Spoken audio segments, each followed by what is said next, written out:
Hello everyone, good evening to all of you. Okay, welcome back.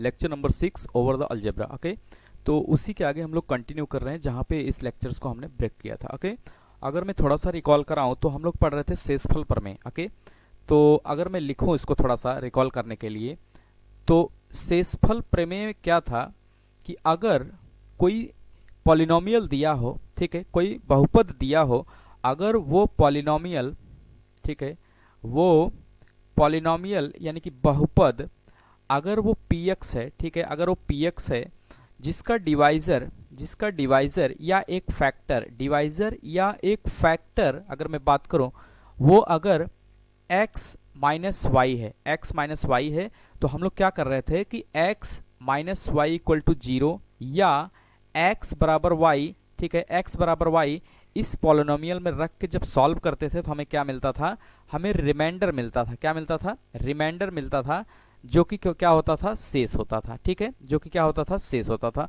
तो ये बातें हम लोग कर चुके हैं. उसी के आगे हम लोग कुछ क्वेश्चंस की प्रैक्टिस कर रहे थे. तो अगर प्रैक्टिस का सिलसिला मैं थोड़ा सा आगे बढ़ाऊं तो एक आध दो क्वेश्चंस मैं करा सकता हूं. ठीक है, पिछले क्लास में भी मैंने एक दो क्वेश्चन कराया है, तो थोड़ा सा रिकॉल करने के लिए मैं कनेक्ट करूंगा. ठीक है, कि अगर व्यंजक, व्यंजक मीन्स क्या होता है, एक्सप्रेशन, व्यंजक मीन्स क्या होता है, एक्सप्रेशन.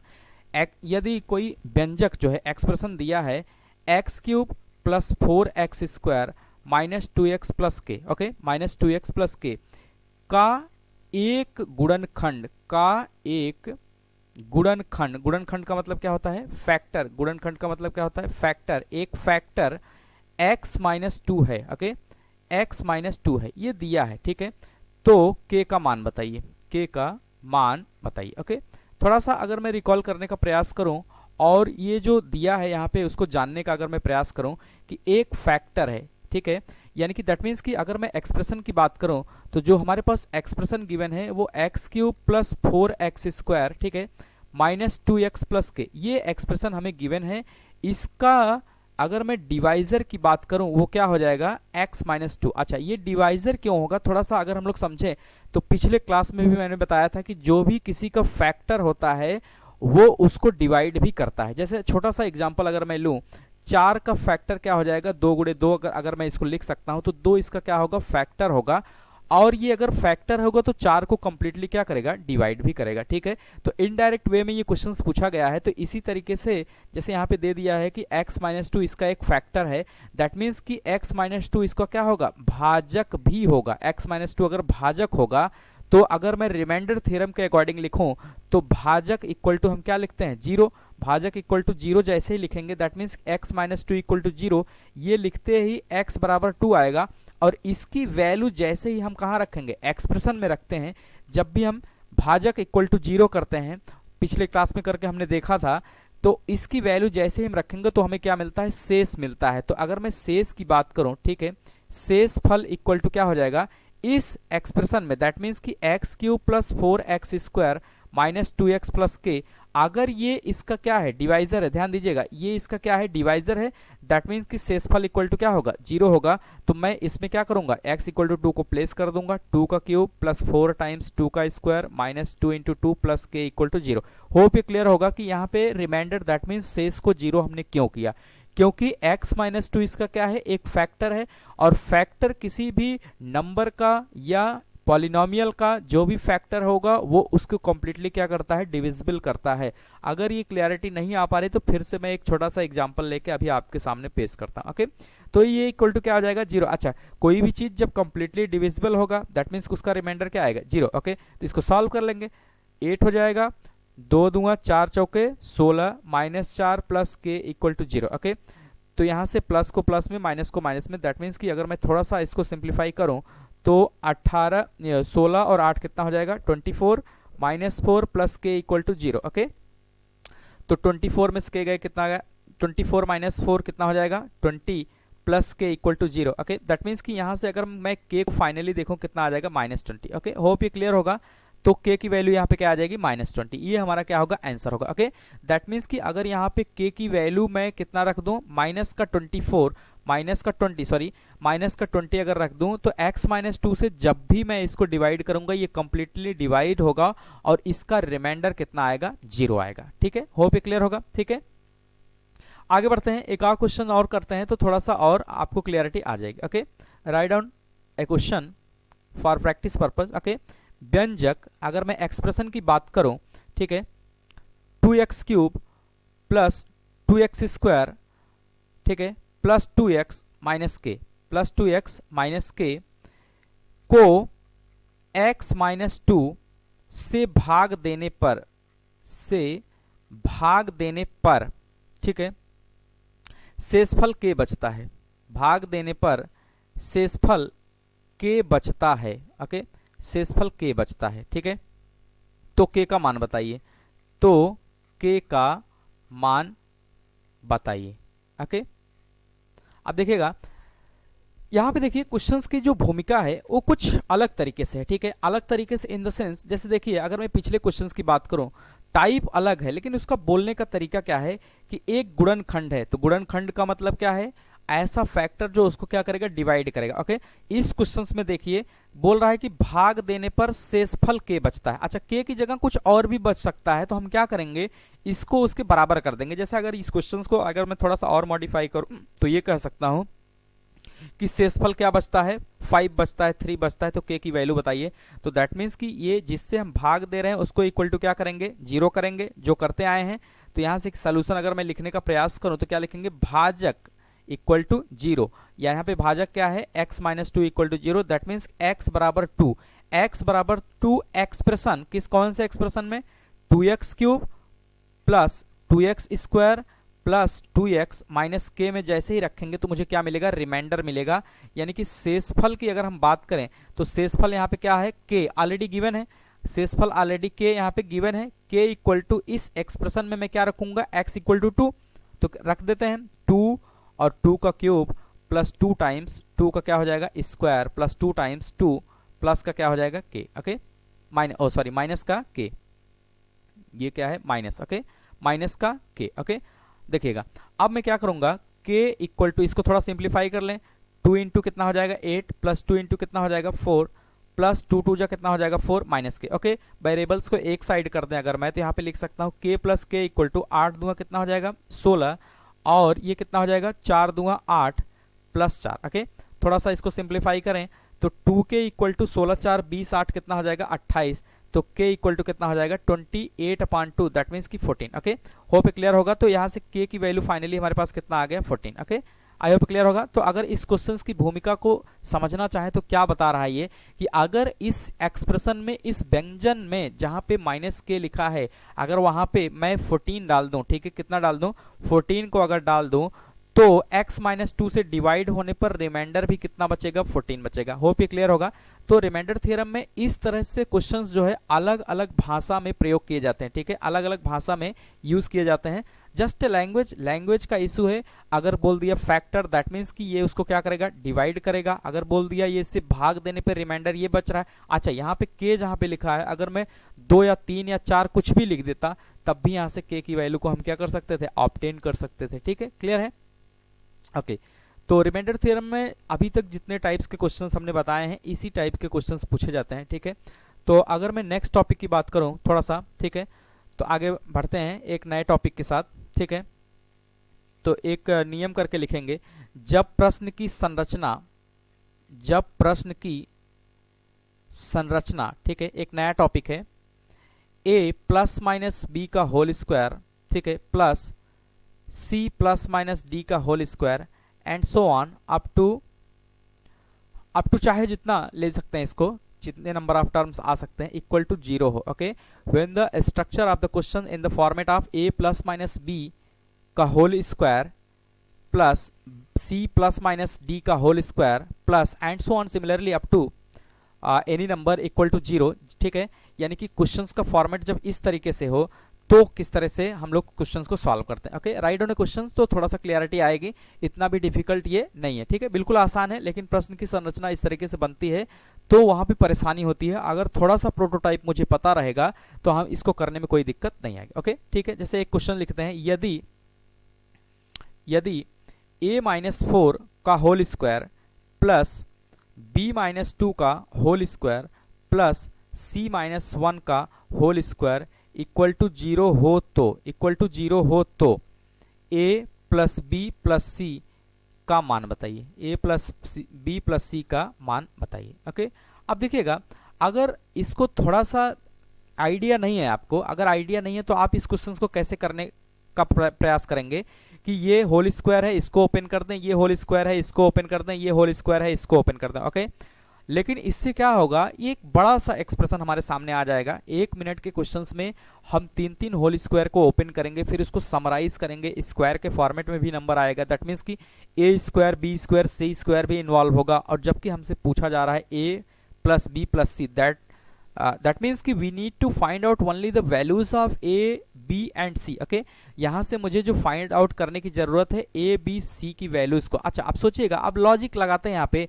कुछ ज्यादा डिफिकल्ट ये नहीं। आप सोचिए, ये अगर 0 हो जाए और ये अगर 0 हो जाए, ये अगर 0 हो जाए, इनका सम करने पे भी राइट साइड क्या आएगा, 0 आएगा।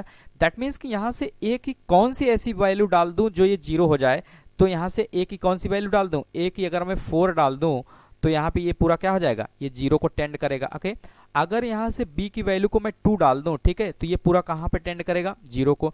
इसी तरीके से c को अगर मैं 1 डाल दूं, ठीक है, ये पूरा कहाँ पे टेंड करेगा, 0 को। और जब इनकी वैल्यूज आ जाएंगी 0, तो 0 प्लस 0 प्लस 0 इक्वल टू कितना आ जाएगा, 0। दैट मीन्स कि ये राइट हैंड साइड के बराबर हो जाएगा, जो हमारा राइट हैंड साइड है 0 उनके बराबर हो जाएगा। तो कॉमन सेंस से अगर इस तरह के क्वेश्चंस आते हैं, प्लस लिखा हो माइनस लिखा हो कुछ भी लिखा हो, हमें सिर्फ ये फाइंड आउट करने का प्रयास करना है कि किस तरीके की वैल्यू को यहाँ पे प्लेस करेंगे जिससे राइट हैंड साइड 0 के बराबर आ जाएगा। शर्त सिर्फ इतनी है कि ये प्लस माइनस होना चाहिए बीच में, और बीच में इनके सभी नंबर्स के बीच में प्लस हो रहा। ओके, होप ये क्लियर होगा। ठीक है, अब देखिए यहाँ से अगर मैं फाइनली ऑब्टेन करूँ तो a इक्वल टू 4 आ गया, b इक्वल टू 2 आ गया, c इक्वल टू 1 आ गया।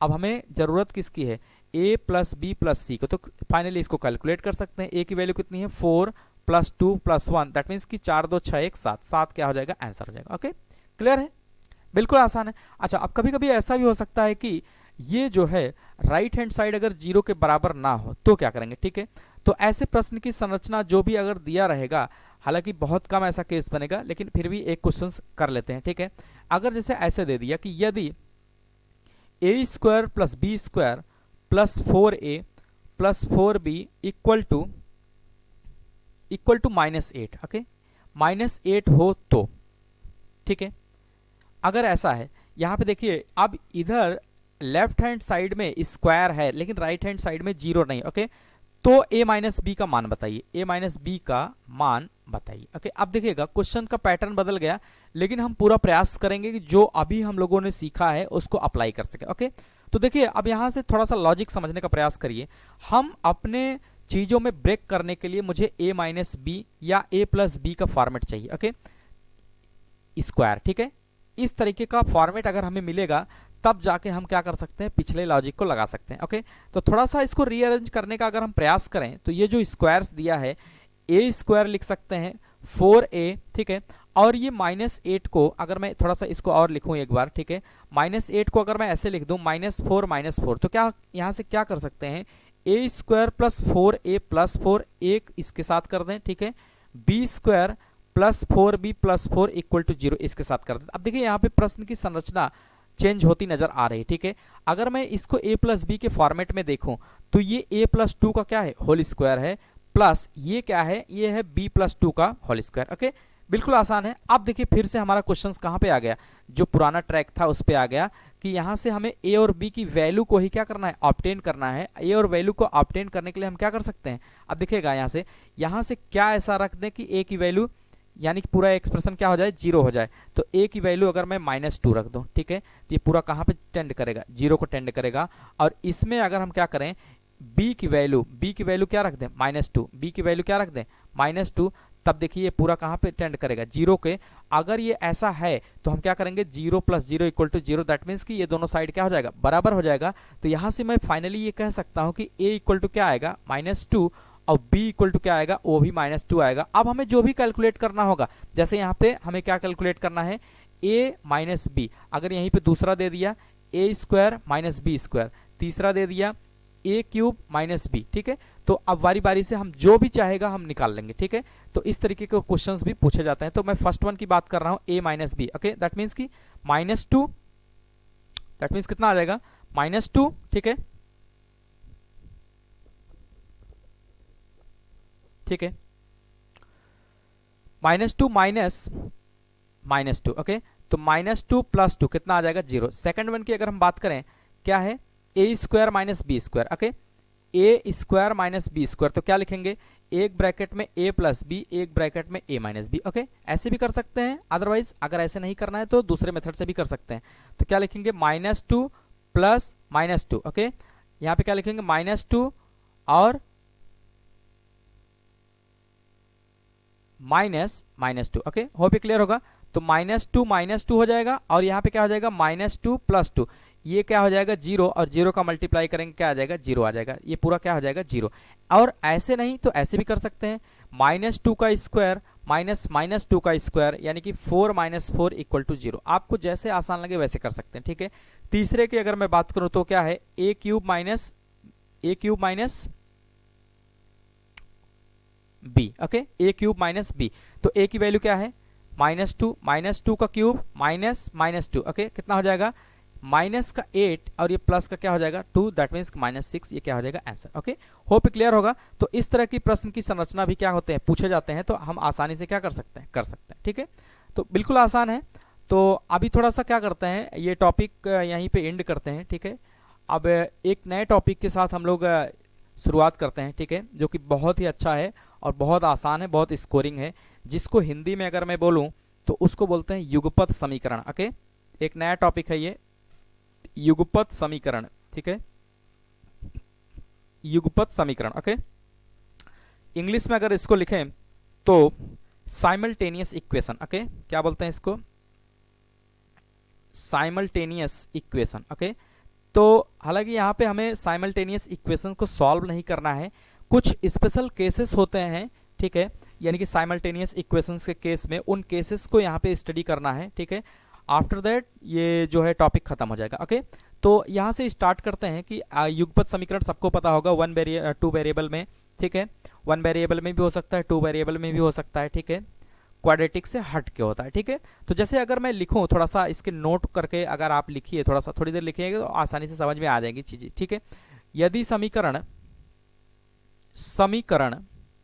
a1x + b1y + c1 = 0 and a2x + b2y + c2 = 0, okay. तो साइमल्टेनियस इक्वेशन का मतलब एक साथ, ठीक है, युगपत समीकरण एक साथ सॉल्व करना है, ठीक है, दो वेरिएबल्स में, यानी सिंगल पावर के साथ, ठीक है। इनकी पावर जो है कितनी है, मैक्सिमम 1 है, ओके। तो a1x + b1y + c1 = 0, a2x + b2y + c2 = 0 is a prototype of the simultaneous equation, okay. युगपत समीकरण का ये क्या है, प्रोटोटाइप है, ठीक है। अगर ये दिया गया है तो के संगत का मतलब क्या होता है, कंसिस्टेंट, ठीक है, कंसिस्टेंट, ये शब्द कई जगह आएगा, अभी इसका मतलब मैं समझा रहा हूं, ठीक है। कंसिस्टेंट तथा असंगत, हिंदी इंग्लिश में इसको बोलते हैं इनकंसिस्टेंट, ठीक है, क्या बोलते हैं, इनकंसिस्टेंट, ठीक है। निकाय का मतलब क्या होता है, system, okay.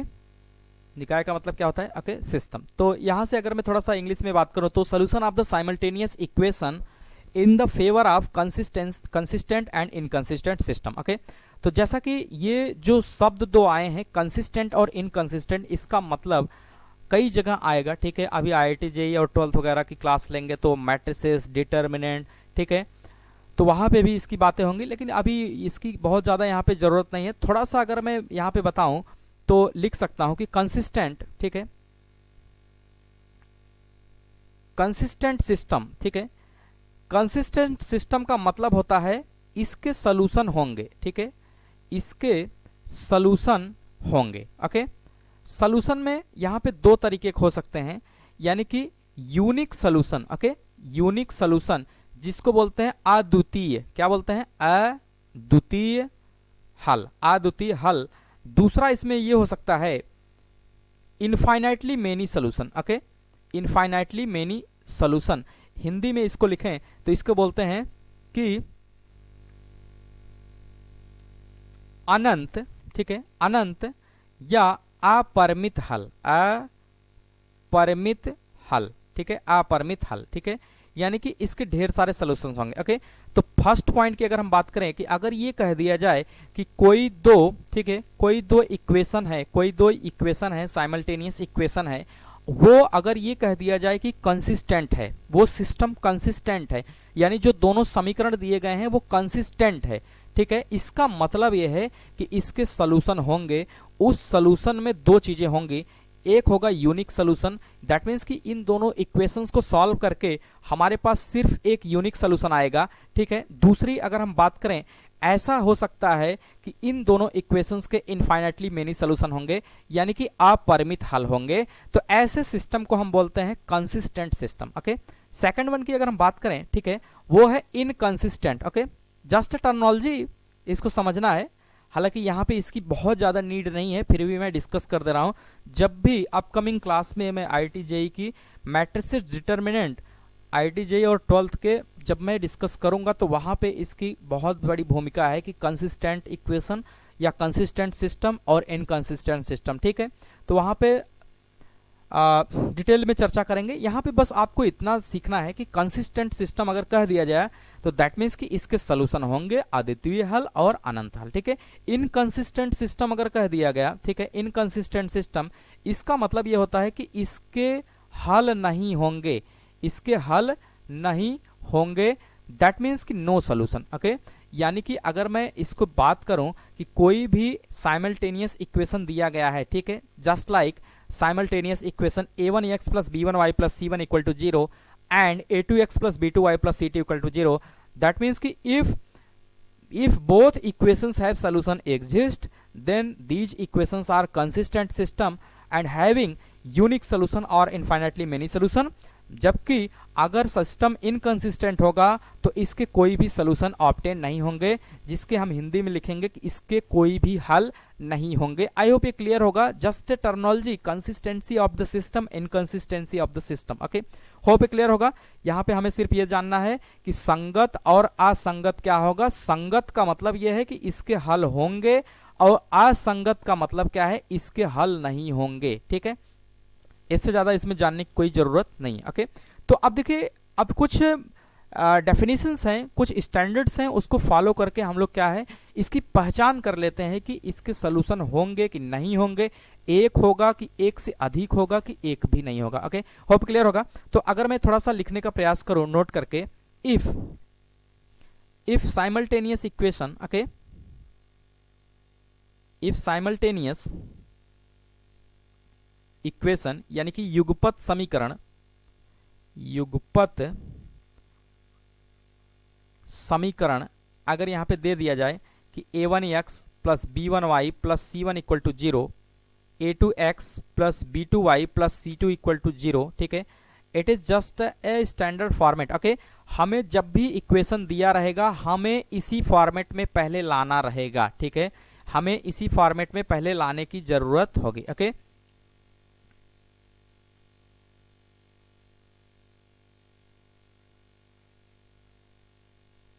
Simultaneous equation. Okay, अगर इस तरीके से युगपत समीकरण दिया है, ओके, समझिएगा, अगर इस तरीके से युगपत समीकरण दिया है कि a1x plus b1y plus c1 equal to 0, a2x plus b2y plus c2 equal to 0, तो अब यहां से कुछ स्टैंडर्ड्स बातें हम लोग लिखेंगे, उन्हीं बातों के आधार पे इक्वेशंस को हम लोग समझने का प्रयास करेंगे कि क्या हल होगा। ओके, तो फर्स्ट पॉइंट लिखते हैं, ठीक है, first point, rule number 1। Okay, rule number 1 की अगर हम बात करें,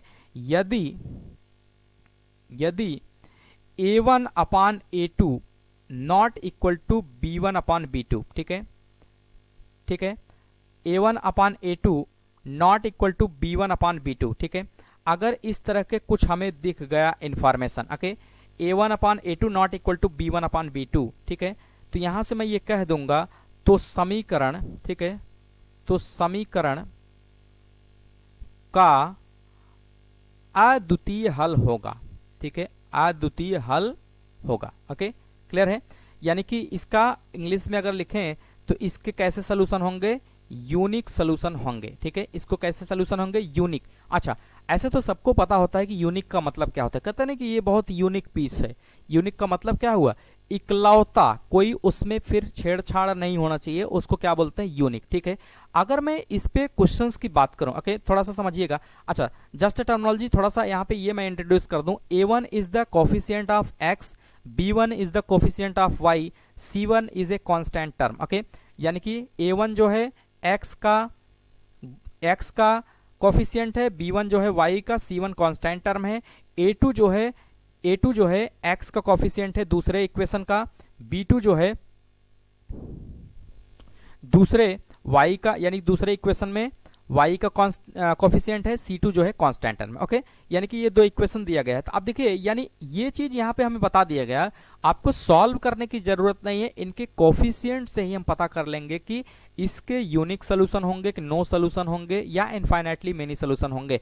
अद्वितीय का मतलब क्या है कि इसके जैसा कोई और नहीं।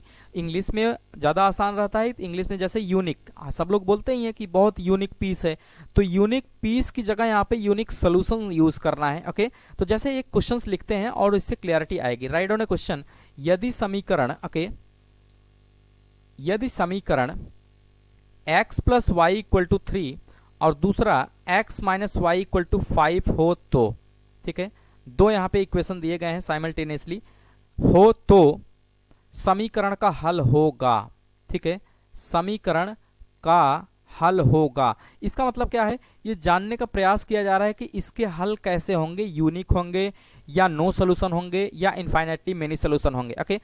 जाहिर सी बात है कि अगर हम ये पढ़ने जा रहे हैं तो इसके नीचे यूनिक सोल्यूशन की ही बात करेंगे एग्जांपल में, तो ठीक है। यहाँ पे अगर मैं पहले इक्वेशंस को स्टैंडर्ड फॉर्मेट में लिखूं, दैट मीन्स कि इसका कांस्टेंट टर्म भी लेफ्ट साइड होना चाहिए, तो इसको ऐसे लिख सकते हैं 1x plus 1y minus 3 equal to 0। इसको अगर हम लोग लिखें, क्या लिख सकते हैं, 1x minus 1y minus 5 equal to 0, okay. अब ये हमारा किस फॉर्मेट में आया है, a1x plus b1y plus c1 equal to 0, a2x plus b2y plus c2 equal to 0। जब भी हम ऑपरेशन यहाँ पे परफॉर्म करेंगे a1 upon a2, b1 upon b2, c1 upon c2, तो उसके पहले मुझे ये जरूरत रहेगी कि इसको हम स्टैंडर्ड फॉर्मेट में कन्वर्ट कर लें। तो अगर मैं यहाँ से लिखूं, ठीक है, यहाँ से मैं अगर लिखूं कि a1 अपान a2 क्या हो जाएगा, तो 1 अपान 1, ठीक है, b1 अपान b2 क्या हो जाएगा, 1 अपान माइनस 1, ठीक है, ओके। और c1 अपान c2 अगर मैं लिखूं कितना हो जाएगा, -3 अपान -5, ठीक है, -3 अपान -5। अच्छा, दैट मीन्स कि यहां से अगर मैं बात करूं तो ये क्या आ जाएगा, -1, यहां से क्या आ जाएगा 1, ओके, यहां से क्या आ जाएगा 3/5। अब यहां से देखिए, hence from here a1 upon a2 not equal to क्या है, b1 अपान b2। यहां से क्लियरली मुझे दिख रहा है कि a1 upon a2 not equal to क्या है, b1 अपान b2। अगर ऐसा है तो जो इक्वेशन है वो कैसा होगा, कंसिस्टेंट होगा। कैसा होगा, कंसिस्टेंट होगा, और उसके क्या होंगे, यूनिक सोल्यूशन होंगे। कैसा होगा, यूनिक सोल्यूशन यहां से मिलेगा, ठीक है, यूनिक सोल्यूशन यानी कि अद्वितीय हल। इसके कैसे होंगे, अद्वितीय हल। अच्छा, अद्वितीय हल का मतलब क्या हुआ, एक आंसर मिल रहा है, एक आंसर मिल रहा है, तो ये सिस्टम कैसा हुआ, कंसिस्टेंट हुआ। कैसा हुआ, कंसिस्टेंट हुआ, ठीक है, कंसिस्टेंट सिस्टम। जिसके सोल्यूशन निकलेंगे, अगर उसके सिस्टम की बात किया जाए तो कैसा होगा, कंसिस्टेंट होगा, ठीक है, और इसके अद्वितीय हल निकलेंगे, ठीक है। अब देखिए वो अद्वितीय हल क्या है, अगर मैं इसको एक्सप्लेन करूं, ठीक है, तो यहां से एक्सप्लेनेशन की अगर हम बात करें, ठीक है, इसका ये आंसर हो गया, ठीक है, लेकिन इसके एक्सप्लेनेशन की अगर मैं बात करूं तो यहाँ पे ये पूछ लेगा कि इसके यूनिक सोल्यूशन होंगे, ठीक है। अब यहाँ पे दे देगा, ठीक है, ऑप्शन में दे देगा कि इसके यूनिक सोल्यूशन होंगे, ये नो सोल्यूशन होंगे, यानी कोई भी हल नहीं होगा, ठीक है, नन ऑफ दिस, इस तरीके से दे देगा। अगर मैं एक्सप्लेनेशन की बात करूं तो थोड़ा सा इसको लिखें अगर, तो x plus y equal to 3 था और x minus y equal to कितना था, 5। अगर मैं इसको सॉल्व करूं, ठीक है, तो यहां से इसको ऐड कर ले रहे हैं तो कितना हो जाएगा, 2x इक्वल टू 8, ओके। तो x equal to 8/2, that means कितना आ गया, 4। x इक्वल टू अगर 4 आ गया तो इसमें रख के y को भी हम निकाल सकते हैं, ठीक है, यानी कि 4 plus y equal to 3, that means कि y इक्वल टू यहां से कितना आ जाएगा, y की अगर हम बात करें,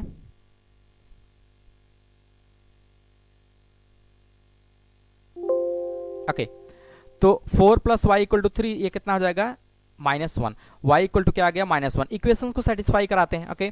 तो पहला इक्वेशन हमारा क्या है कि x plus y equal to 3, okay. तो वैल्यू को रखिए, x की वैल्यू 4 प्लस -1 कितना आ गया, 3, ओके, यानी ये क्या कर गया, सेटिस्फाई कर गया। दूसरा वाला अगर हम बात करें कि x minus y equal to 5, okay, that means कि 4 माइनस वन इक्वल टू, यानी कि 4 प्लस 1 इक्वल टू कितना आ गया 5। ये भी क्या कर रहा है, सेटिस्फाई कर रहा है, यानी यह इसका, यानी कि x बराबर 4 एंड y बराबर -1 एक यूनिक सोल्यूशन है किसका, इस इक्वेशन का, और कोई दूसरा सोल्यूशन नहीं हो सकता है। ठीक है, ये इसका क्या है, यूनिक सोल्यूशन है। तो हम ऐसे भी समझ गए कि a1/a2 not equal to b1/b2 just for the justification हमने यहाँ पे एक्सप्लेन किया, अदरवाइज एक्सप्लेन करने की कोई जरूरत नहीं है। एग्जामिनेशन में जब भी आएगा ऐसे एक इक्वेशन दे देगा, यानी कि 2 इक्वेशन दे देगा साइमल्टेनियसली, पूछेगा कि समीकरण का हल होगा। ठीक है, तो यहाँ पे 4 ऑप्शन दे देगा कि नो सोल्यूशन, यानी कि कोई हल नहीं, बी ऑप्शन दे देगा कि मेनी सोल्यूशन, ठीक है, सी ऑप्शन दे देगा कि यूनिक सोल्यूशन, ठीक है, यूनिक सोल्यूशन, और डी देगा none of this. Okay, I hope clear होगा। हिंदी में अगर मैं बोलूँ इसको तो ऐसा बोल सकते हैं कि नो सोल्यूशन मतलब कोई हल नहीं, मेनी सोल्यूशन का मतलब ढेर सारे सोल्यूशन, यूनिक सोल्यूशन का मतलब अद्वितीय सोल्यूशन, नन ऑफ दिस का मतलब कोई भी हल नहीं। तो इस ऑप्शन के हिसाब से अगर हम देखें तो ये सी पार्ट क्या हो जाएगा, ऑप्शन हो जाएगा, सी पार्ट क्या हो जाएगा, option. Okay, I hope clear होगा। ठीक है, आगे बढ़ते हैं। तो जस्ट क्लियरिटी आ गई होगी कि किस तरीके से हम लोग देखेंगे। कोई भी इक्वेशंस दिया है, first of all we need to convert the standard format of the simultaneous equation, that means कि a1x plus b1y plus c1 equal to 0, a2x plus b2y plus c2 equal to 0। Okay, hope clear होगा। Second rule लिखते हैं इसी में कि second rule ये कहता है कि यदि a1 अपान a2 ठीक है, इक्वल होगा b1/b2, ठीक है, नॉट इक्वल होगा c1/c2 के। होप क्लियर होगा। ठीक है, दिख भी रहा होगा a1/a2 ये बराबर होगा b1/b2 के, but not equal to c1/c2 के। तो यहां पे हमें क्या निकलेगा, तो समीकरण का कोई हल नहीं होगा, कोई हल नहीं होगा, यानी कि इस इक्वेशन का कोई भी हल नहीं होगा। दैट मीन्स कि अगर इंग्लिश में बात करें तो यहां पे मैं लिख सकता हूं कि नो सोल्यूशन। ठीक है, नो सोल्यूशन। अब देखिएगा, अगर नो सोल्यूशन है तो यहाँ पे हमारा सिस्टम यानी निकाय कैसा होगा, संगत होगा कि असंगत।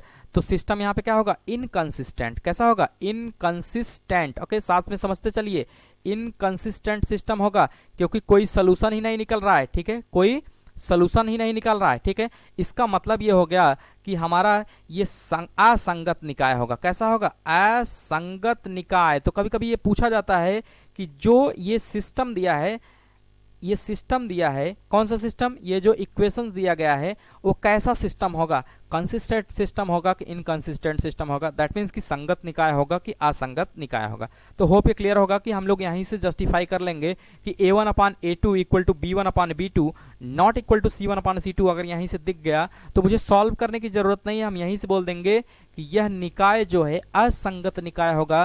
दैट मीन्स कि सोल्यूशन इसके कैसे होंगे, नो सोल्यूशन होंगे, और जिसके नो सोल्यूशन होंगे वो सिस्टम कैसा होगा, इनकंसिस्टेंट सिस्टम होगा। जिसके सोल्यूशन होते हैं वो कंसिस्टेंट सिस्टम, जिसके सोल्यूशन नहीं होते हैं इनकंसिस्टेंट सिस्टम। तो एक एग्जांपल लेते हैं तो उससे क्लियरिटी आ जाएगी। Okay, write down question.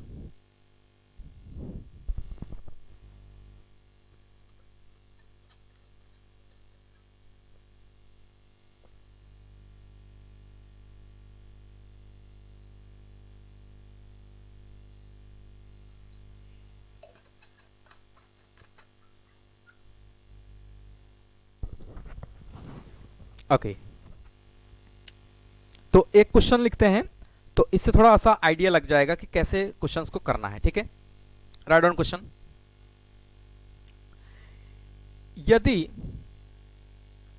समीकरण, ठीक है, 2x plus 3y equal to 15, 4x plus 6y equal to 10, ठीक है, ये दिया है हो, तो समीकरण का हल क्या होगा। ठीक है, ऑप्शंस की अगर मैं बात करूं तो यहां से ऑप्शंस दे दिया जा रहा है, नो सोल्यूशन। बी वाले ऑप्शंस को अगर मैं देखूं, इनफाइनाइटली मेनी सोल्यूशन। सी की अगर हम बात करें, यूनिक सोल्यूशन। डी की बात करें, नन ऑफ दिस। अच्छा, हिंदी में अगर मैं इसको लिखूं तो इसको लिख सकते हैं कि कोई हल नहीं, ठीक है, कोई हल नहीं। इसके इनफाइनाइटली मेनी की मतलब अनंत हल, क्या लिखेंगे, अनंत हल होंगे, ठीक है। यूनिक सोल्यूशन का मतलब क्या हुआ, अद्वितीय हल, क्या लिखा रहेगा, अद्वितीय हल, ठीक है। और ये तो पता ही है कि नन ऑफ दिस, इनमें से कोई नहीं, ठीक है, इनमें से कोई नहीं। ओके, इस तरीके से क्वेश्चंस पूछा जाएगा। ओके, और एक चीज और मैं यहीं पे ऐड कर दूं, ठीक है, यानी कि निकाय संगत होगा या असंगत, ठीक है, या असंगत होगा, ठीक है, असंगत होगा। देखिएगा इसमें कितने टाइप के क्वेश्चंस बन सकते हैं, तो जो अभी मैंने लिखा, this is also a question. Okay, तो इसी में ये भी ऐड ऑन कर दिया हमने कि ये भी पूछेगा कि सिस्टम कंसिस्टेंट होगा कि इनकंसिस्टेंट होगा, तो एक ही रिजल्ट से हम बता देंगे। ओके, तो यहां से हम क्या करेंगे, first of all we need to write down the question in the standard format. Okay, तो 2x plus 3y equal to कितना है 15, और यहाँ पे अगला क्या था 4x plus 6y equal to ये कितना था 10। ओके, तो स्टैंडर्ड फॉर्मेट में बनाने के लिए मुझे क्या करना पड़ेगा, मुझे थोड़ा सा इसको रीअरेंज करना पड़ेगा। तो मैं क्या कर सकता हूँ कि 2x प्लस 3y माइनस का 15 इक्वल टू 0, इसको मैं क्या लिख सकता हूँ कि 4x plus 6y minus 10 equal to 0, minus 10 equal to 0। Okay, okay, hope clear होगा। अब देखिएगा ये तो स्टैंडर्ड फॉर्मेट में आ गया। अब यहां से अगर मैं लिखूं a1 upon a2, a1 upon a2 क्या हो जाएगा 2/4, that means 1/2। Okay, b1 upon b2, b1 upon b2 की अगर मैं बात करूं तो 3/6 1/2। ओके, 3/6 कितना हो जाएगा 1/2। c1 अपान c2 की अगर मैं बात करूं यहाँ पे तो कितना हो जाएगा -15/-10। ओके, तो यानी कि 15 बाई कितना हो जाएगा 10, 5 तिहाई 15, 5 दूआ 10, यानी 3/2। ओके, c1 बाई c2 की वैल्यू कितने आ गए 3/2। ओके, होप क्लियर होगा। अब यहां से देखिए क्लियरली मैं ये देख पा रहा हूं कि हियर यहां a1 upon a2 equal to b1 upon b2 है, लेकिन नॉट इक्वल टू क्या है c1 अपान c2। ओके, देख लीजिए आप कि a1 अपान a2 की दोनों की वैल्यू की और b1 अपान b2 की वैल्यू कितने आई है, वो हाफ आई है, दैट मीन्स 1/2, और c1 अपान c2 की वैल्यू क्या है 3/2, that means from here we can say that a1 upon a2 equal to b1 upon b2 not equal to c1 upon c2। अगर ऐसा है तो जो स्टैंडर्ड हमारे पास है वो स्टैंडर्ड ये कहता है कि इस समीकरण का कोई भी हल नहीं होगा, यानी कि ऐसा हम अगर देख लिए तो यहाँ पे क्या लिख देंगे, नो सोल्यूशन, यानी कि समीकरण का कोई भी हल नहीं होगा, समीकरण का कोई हल नहीं होगा, कोई हल नहीं होगा, दैट मीन्स कि कोई भी x और y के लिए सेटिस्फाइड नहीं करेगा। अच्छा, अब यहीं पे देखिए जब हमें ये पता चल गया कि इसका कोई भी हल नहीं होगा तो ये निकाय कैसा होगा, ये असंगत निकाय होगा। कैसा होगा, असंगत निकाय, असंगत निकाय होगा, यानी कि सिस्टम कैसा होगा, इनकंसिस्टेंट होगा, system is inconsistent, system is inconsistent, ठीक है, इनकंसिस्टेंट। ओके, होप क्लियर होगा, ये सिस्टम कैसा हो जाएगा, इनकंसिस्टेंट हो जाएगा। ठीक है, तो यहां से दो बातें सीखने को मिल रही है कि सिस्टम कैसा हो जाएगा, इनकंसिस्टेंट, और इसके सोल्यूशन कैसे होंगे। ठीक है, इनकंसिस्टेंट। ओके, अब देखिएगा इसके एक्सप्लेनेशन पे मैं जाता हूं। ठीक है, एक्सप्लेनेशन में यहां से रिजल्ट हमको मिल गया कि इसके कोई सोल्यूशन नहीं होगा। अगर मैं इसको एक्सप्लेन करूं तो देखिएगा कैसे इसको जस्टिफाई करते हैं। एक्सप्लेनेशन, ठीक है, एक्सप्लेनेशन पे अगर मैं जाऊं तो देखते हैं, लिखते हैं 2x plus 3y equal to क्या है 15, और अगला इक्वेशन क्या है 4x plus 6y equal to 10। ठीक है, अब देखिए ये है इक्वेशन नंबर 1, ये है equation number 2। According to result, according to standard, according to theory हमने ये पाया कि इस समीकरण का कोई हल नहीं होगा, आपको सॉल्व करने की जरूरत नहीं है। लेकिन अब मैं थोड़ा सा एक्सप्लेन करूं ऐसा क्यों हो रहा है। ओके, तो समझते हैं, जरा सा इसको मैं सॉल्व करता हूं, इसको और सिंप्लीफाई करूं तो यहां से क्या हो सकता है, ये तो सिंप्लीफाइड फॉर्मेट में है, दैट मीन्स कि 2x plus 3y equal to 15 ही होगा।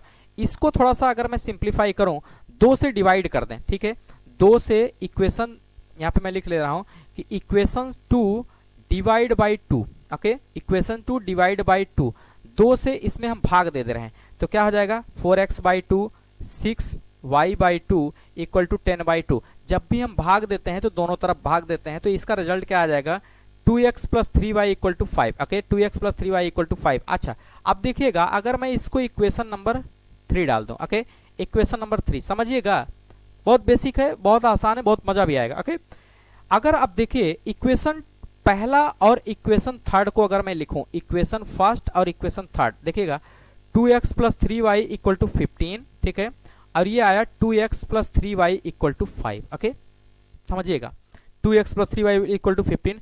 अच्छा सोचिए, इसका लेफ्ट हैंड साइड क्या है, सेम है, इसका लेफ्ट हैंड साइड सेम है और राइट हैंड साइड सेम नहीं है। अब सोचिए जरा सा ऐसा विचार करिए, एक छोटा सा एग्जांपल मैं आपको दे रहा हूं कि अगर मैं 2 में 3 को जोड़ूं तो एक बार 5 आएगा, और फिर मैं 2 में 3 को जोड़ूंगा तो दूसरी बार 7 आएगा।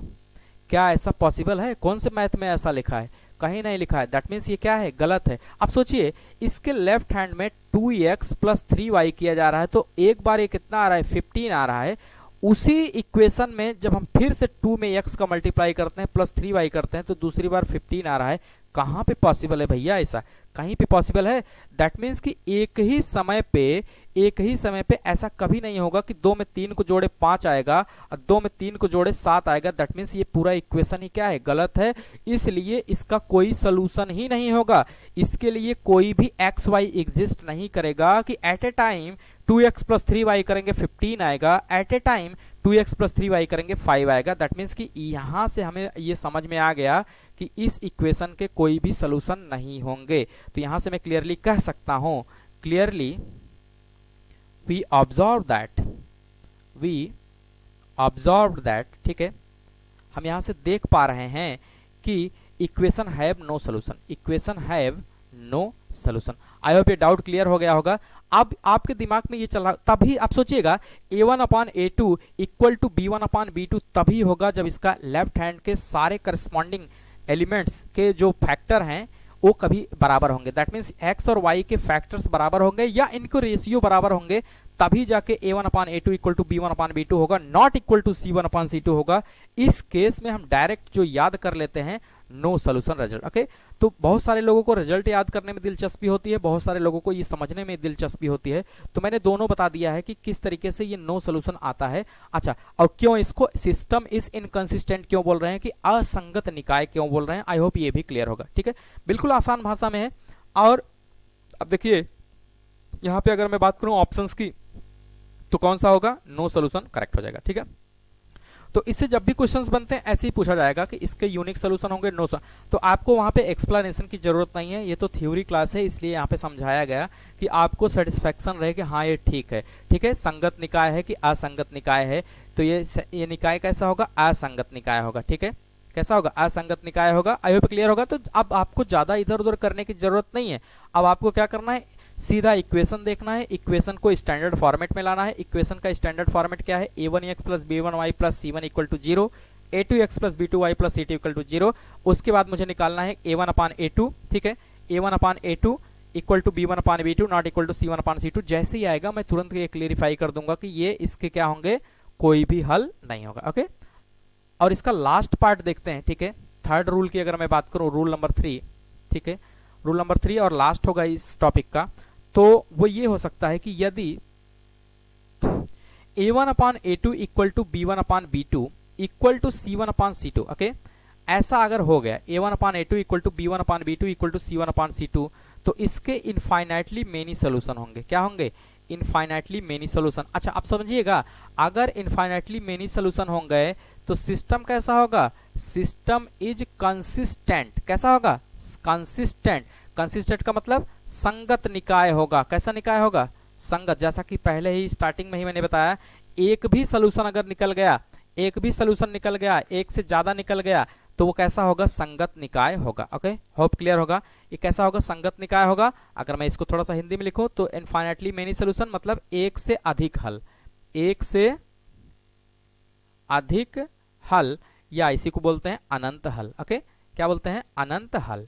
ठीक है, यानी ये इस टाइप का इक्वेशन अगर मुझे मिल गया कि a1 x plus b1 y plus c1 equal to 0, a2 x plus b2 y plus c2 equal to 0, अगर ये इक्वेशन दिया गया है, इससे अगर मैं ये रिजल्ट ऑब्टेन कर पा रहा हूं कि दैट मीन्स कि a1 upon a2 equal to b1 upon b2 equal to c1 upon c2, तो मैं तुरंत कह दूंगा आंख मूंद के कि इसके इनफाइनाइटली मेनी सोल्यूशन होंगे। अगर मेनी सोल्यूशन है यानी कि इसके सोल्यूशन एग्जिस्ट कर रहे हैं, सोल्यूशन जैसे एग्जिस्ट करेगा तो सिस्टम कैसा होगा, कंसिस्टेंट होगा, यानी कि संगत निकाय होगा और एक से अधिक हल या अनंत हल होंगे। ठीक है, तो आइए इसको समझने का प्रयास करते हैं, एक एग्जाम्पल के थ्रू समझेंगे तो थोड़ा सा क्लियरिटी आ जाएगी। Okay, write down a question.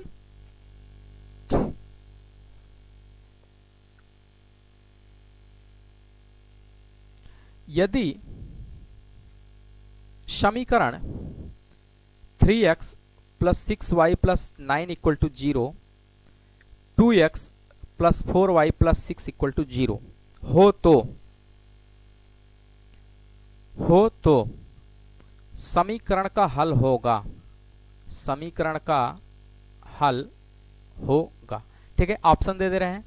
A option unique solution, ठीक है, B option no solution, C option infinitely many solution, D option none of these. ठीक है, तो हिंदी में भी लिख दे रहे हैं। ठीक है, यूनिक मतलब अद्वितीय हल, क्या हो जाएगा, अद्वितीय हल। ठीक है, नो सोल्यूशन मतलब कोई हल नहीं। इनफाइनाइटली मेनी के सोल्यूशन का मतलब अनंत हल, क्या हो जाएगा, अनंत हल। इनमें से कोई नहीं। ओके, इनमें से कोई नहीं। ठीक है, एक क्वेश्चन मैं नहीं लिख रहा हूं कि सिस्टम कंसिस्टेंट होगा कि इनकंसिस्टेंट होगा, यानी कि निकाय संगत होगा कि असंगत होगा, वो मैं अभी लास्ट में इसको क्लियरिफाई कर दूंगा। ओके, अगर मैं यहां से कंपेयर करूं स्टैंडर्ड इंफॉर्मेशन से जो इक्वेशंस दिया गया है, दैट मीन्स कि a1x plus b1y plus c1 equal to 0, a2x plus b2y plus c2 equal to 0, तो यहाँ से मैं वैल्यूज को ऑब्टेन कर सकता हूँ कि जैसे a1 b1 c1 की मैं बात करूँ तो 369 है, a2 b2 c2 की अगर मैं बात करूँ तो 246 है। ओके, तो यहाँ से अगर मैं a1 अपान a2 निकालूं तो कितना आ जाएगा, a1 अपान a2 कितना आ जाएगा, 3/2, कितना आ जाएगा, 3/2। b1 अपान b2 की अगर हम बात करें तो कितना हो जाएगा, 6/4। ओके, 6/4, इसको सिंप्लीफाई करें तो 2 3 जा 6, 2 2 जा 4। ओके, दैट मीन्स कि 3/2। ओके, और c1 upon c2 9/6, c1 upon c2 कितना है, 9/4, 9/6। ओके, 9/6, तो 3 3 जा कितना हो जाएगा, 9 और 3 2 जा 6। दैट मीन्स फाइनली अगर मैं लिखूं तो a1 upon a2 equal to यहां से b1 upon b2 equal to c1 upon c2 कितना आ गया, 3/2। होप क्लियर होगा। यहां से मैं देख पा रहा हूं कि तीनों वैल्यूज क्या है, बराबर हैं। अगर तीनों वैल्यूज बराबर है तो हमारी थियरी क्या कहती है, हमारी थियरी ये कहती है कि अगर ऐसा है तो एक इसके कैसे सोल्यूशन होंगे, इनफाइनाइटली मेनी सोल्यूशन होंगे। सिस्टम कैसा होगा, सोल्यूशन आ गया तो कंसिस्टेंट यानी कि संगत निकाय होगा। तो अगर मैं यहां से लिखूं तो इसके कैसे होंगे, ये निकाय कैसा होगा, संगत निकाय होगा, संगत निकाय होगा। क्यों, क्योंकि इसके सोल्यूशन होंगे और इसका सोल्यूशन कैसा होगा, अनंत हल होंगे। कैसे होंगे, अनंत हल होंगे। ठीक है, यानी कि यहां से मैं लिखूं तो इनफाइनाइटली मेनी सोल्यूशन होंगे, इनफाइनाइटली मेनी सोल्यूशन होंगे। दूसरी की अगर हम बात करें तो सिस्टम कैसा होगा, consistent, system is consistent. Okay, hope clear होगा। ठीक है, अब देखिएगा ये तो समझ में आ गया कि सिस्टम कंसिस्टेंट हो गया, इनफाइनाइटली मेनी सोल्यूशन हो गया, इसके हिसाब से ऑप्शन नंबर सी यहाँ पे करेक्ट हो गया। अगर मैं इसके एक्सप्लेनेशन की बात करूं तो थोड़ा सा आपको अच्छा फील होगा। ओके, तो देखिएगा एक्सप्लेनेशन यहाँ पे क्या है, इसका एक्सप्लेनेशन समझिएगा। अगर मैं इक्वेशन को फिर से लिखूं 3x plus 6y plus 9 equal to 0 और अगला क्या था 2x plus 4y plus 6 equal to 0। Okay, 6 equal to 0, अगर मैं इसको थोड़ा सा सिंप्लीफाई करके लिखूं तो मुझे कुछ दिखेगा। ओके, तो मैं लिखने का प्रयास कर रहा हूं। इसको अगर मैं सिंप्लीफाई करके लिखूं, 3 से सब में डिवाइड कर दें। ठीक है, 3 से अगर ऊपर वाले में डिवाइड कर दें तो क्या बचेगा, x plus 2y plus 3 equal to 0। 3 1 जा 3, 3 2 जा 6, 3 3 जा 9। ओके, इसमें मैं क्या कर रहा हूं, 2 से डिवाइड कर दे रहा हूं। ठीक है, इसमें मैंने क्या किया कि डिवाइड बाई 2, डिवाइड बाई 3, इसमें क्या किया कि डिवाइड बाई 2। जैसे ही डिवाइड बाई 2 किया तो 2 1 जा 2, x बचा, 2 2 जा 4 यानी कि 2y बचा और 2 3 जा 6। अब देखिएगा, समझिएगा, यहाँ पे क्या ये दोनों इक्वेशन अलग अलग हैं? नहीं, दोनों इक्वेशन सेम है। Both equations are same. Okay, both equations are same, यानी कि दोनों समीकरण क्या है? एक ही है। दोनों समीकरण एक है, दोनों समीकरण एक ही है। ठीक है, एक ही है। तो नोट करके यहां पे लिखेंगे एक पॉइंट,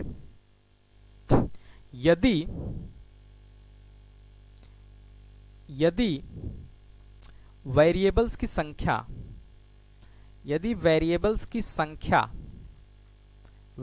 संख्या इक्वेशन से ज्यादा हो तो इनफाइनाइटली मेनी सॉल्यूशन आते हैं। ठीक है, ये एक जनरल पॉइंट है कि अगर यहां पे आप देखिएगा इक्वेशन एक ही है, लिखा भले दो जगह गया था लेकिन दोनों इक्वेशन क्या है? सेम है। दोनों इक्वेशन अलग नहीं है, यानी कि x plus 2y plus 3 equal to 0, और इसकी मैं बात करूं जो दूसरा इक्वेशन लिखा था ये भी क्या है? x plus 2y plus 3 equal to 0। That means कि दोनों इक्वेशन सेम है, सिर्फ लिखने का तरीका इसका अलग था। जब मैंने इसके रेशियो को निकाला तो दोनों इक्वेशन क्या आ रहे हैं? सेम आ रहे हैं। अब सोचिए वेरिएबल्स की संख्या यहाँ इक्वेशन से क्या है? ज्यादा है। यहाँ पे इक्वेशन कितनी है? इक्वेशन 1 है। दोनों इक्वेशन क्या है? एक ही है। दोनों का अगर मैं स्लोप की बात करें तो दोनों इक्वेशन एक ही होंगे। ठीक है, हालांकि यहाँ पे स्लोप की बात मुझे नहीं करना है। अगर इतना तो बेसिक आइडिया होगा कि अगर इसको मैं y equal to mx plus c के फॉर्मेट में कन्वर्ट करूं, ठीक है, तो दोनों का स्लोप एक ही आएगा। दोनों का स्लोप एक ही आएगा, और जब स्लोप एक ही होगा तो लाइन एक ही रिप्रेजेंट होता है। ओके, तो वहां पे मैं नहीं जा रहा हूं। ठीक है, दूसरा मैटर हो जाएगा आपके क्लास के लिए, वो इंपॉर्टेंट नहीं है। ओके, तो थोड़ा सा यहां से मैं अगर जानकारी दूं तो x plus 2y plus 3 equal to 0 है। अगर मैं इसको सिंप्लीफाई करूं, दैट मीन्स कि यहाँ पे दो इक्वेशंस के सिवाय सिर्फ एक इक्वेशन है। अगर मैं यहां से लिखूं 2x इक्वल टू, ओके, यहां से x इक्वल टू लिखूं तो क्या हो जाएगा? माइनस का 2y प्लस 3। अब समझिएगा यहां पे अब कैसे ये बोला जा रहा है कि इनफाइनाइटली मेनी सोल्यूशन। जब हमने y इक्वल टू 0 रखा है, जब y इक्वल टू 0 तो x क्या आ जाएगा? x इक्वल टू minus 2 into 0 plus 3, that means 3। जब अब यहाँ पे मैं y इक्वल टू 1 रख ले रहा हूं, ठीक है, तो x क्या आ जाएगा? Minus 2 into 1 plus 3, that means कितना आ जाएगा? माइनस 2 प्लस 3 कितना आ जाएगा? प्लस का 1। ओके, इस तरीके से जब मैं y को 10 रख लूंगा, ठीक है, 10 रख लूंगा तो x इक्वल टू कितना आ जाएगा? माइनस 2 इंटू 10 प्लस 3 कितना आ जाएगा? माइनस 10, 10 दूंगा 20 प्लस 3 यानी कि माइनस का 17। जब मैं कुछ माइनस वैल्यू भी ले रहा हूं, जब मैं x इक्वल टू माइनस 1 लूंगा, सॉरी y, जब मैं y इक्वल टू क्या लूंगा? माइनस 1, तो x इक्वल टू क्या मिलेगा? Minus 2 minus 1 plus 3, that means की प्लस का 2 प्लस का 3 कितना आ गया? 5। अब देखिए इस तरीके से इसका कोई भी एंड नहीं है। हम जिस तरीके से y के इनपुट्स को डालते जाएंगे उसी के करस्पॉन्डिंग हमें x की वैल्यू क्या हो जाएगी? मिलती जाएगी। कब तक मिलेगी? जब तक हम y को इनपुट देते रहेंगे। जब हम y को इनपुट देते रहेंगे उसके करस्पॉन्डिंग x की वैल्यूज का सेट मुझे मिलता जाएगा, और ये हमें क्या होंगे? सोल्यूशन होंगे। जैसे अगर मैं बात करूं तो यहां से 0,3 हमारा क्या है? एक सोल्यूशन होगा। ठीक है, उल्टा लिख दी क्या? 3,0। ओके, 3,0 एक सोल्यूशन होगा। x और y के पेयर में फॉर्मेट में मैं लिख रहा हूं। और यहां से क्या हो जाएगा? 1,1 एक सोल्यूशन होगा। यहां से मैं अगर लिखूं तो क्या हो जाएगा? माइनस 17,10 एक सोल्यूशन होगा। अगले सोल्यूशन की मैं बात करूं तो 5,-1 एक क्या होगा? सोल्यूशन होगा। ओके, इस तरीके से कितने? इनफाइनाइटली सोल्यूशन आएंगे। कितने आएंगे? इनफाइनाइटली। आई होप क्लियर हो गया होगा कि जब भी इस तरह की सिचुएशंस आएंगी कि वेरिएबल ज्यादा है, इक्वेशंस कम है, तो वहां पे अनंत हल होंगे। ठीक है, क्लियर है। अब मैं थोड़ा सा क्या कर रहा हूं, इसको समराइज कर दे रहा हूं। ठीक है, आज मैं इसको समराइज कर दे रहा हूं, तो आज के लिए इतना ही रखते हैं, बस इसको एक समराइज कर दे रहा हूं। ठीक है, अगर मैं एक समरी करके लिखूं, नोट करके एक समरी लिखूं, इफ साइमल्टेनियस इक्वेशन, ठीक है, if simultaneous equation given as, ठीक है, यानी कि द्विपद समीकरण हमें दिया है कि a1x plus b1y plus c1 equal to 0, a2x plus b2y plus c2 equal to 0। ठीक है, तो यहां से 3 रिजल्ट हम लोग निकाल पाएंगे। ठीक है, समझिएगा यहां से 3 चीजें हम ऑब्टेन कर पाएंगे।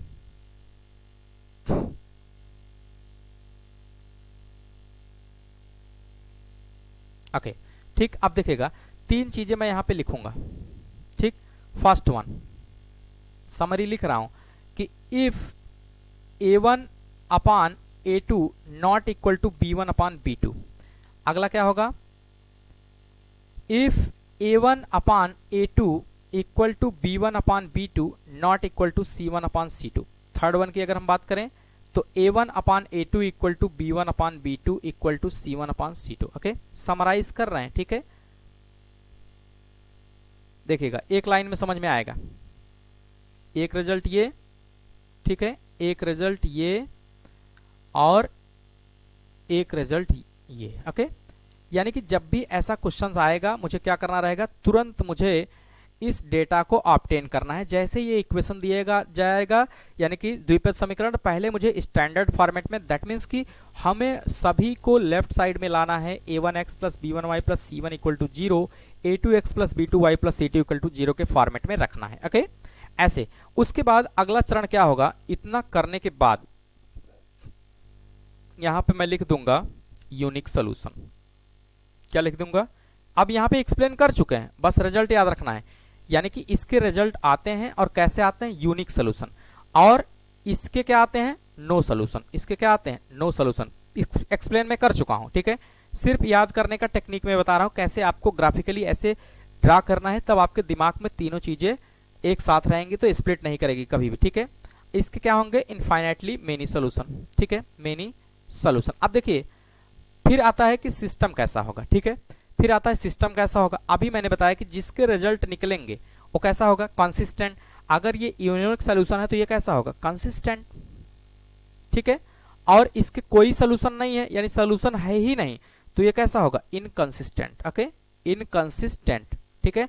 आप देखिएगा इनकंसिस्टेंट, इसके एक से ज्यादा सोल्यूशन है यानी सोल्यूशन आ रहे हैं तो ये कैसा होगा, कंसिस्टेंट। ओके, बिल्कुल आसान है, कुछ भी ऐसा नहीं है। हिंदी में लिखना है तो हिंदी में लिख दीजिए, ठीक है। ये कैसा होगा, संगत निकाय होगा।